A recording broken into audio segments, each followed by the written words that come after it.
देश में वृद्धि पाउछि एचएमपीवी भूताणु आउ दुई चिन्हट मोट संक्रमित 8 संख्या बढ़िलानी। चीन रे काया मेलाउथिबा एचएमपीवी भूताणु भारत रे धीरे धीरे व्यापी बा आरंभ कलानी। गत 2 दिन मध्य बढ़ी चलुछि संक्रमितों संख्या। कर्नाटक और गुजरात पर महाराष्ट्र नागपुर रे मध्य एचएमपीवी भूताणु रे 2 जन संक्रमित चिन्हट होइछंती। पूर्वरु 6 जन पॉजिटिव चिन्हट होइथिबा बेले एबे एही संख्या 8 को वृद्धि पाइछि। महाराष्ट्र नागपुर रे मंगलवार चिन्हट पाइथिबा पॉजिटिव मध्य 2 जन शिशु एही भूताणुर लक्षण एही 2 शिशुंक निकट रे देखा जाइछि।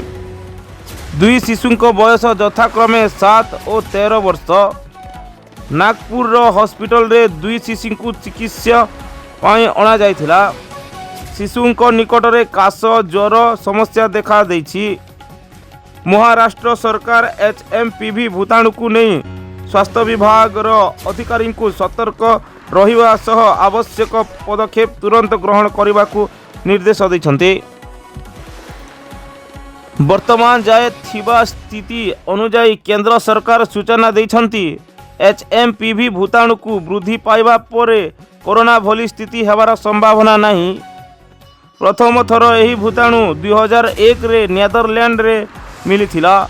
रिपोर्ट अनुजाई कर्नाटक, तमिलनाडु, गुजरात और महाराष्ट्र प्राय 8 जन संक्रमित ए जाए चिन्हट होइछन्ति। एमानक मध्यरु बेंगलुरु, नागपुर और तमिलनाडु 2 लेखाए सामिल रही। गुजरात और अहमदाबाद रे गोटे मामला सामना को आसी।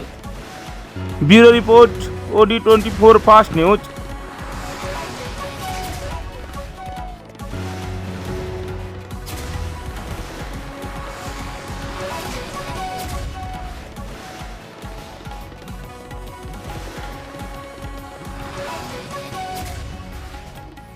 एमिति लेटेस्ट न्यूज गुड़िक देखिबा पई आम OD24 फास्ट न्यूज चैनल को सब्सक्राइब करंतु।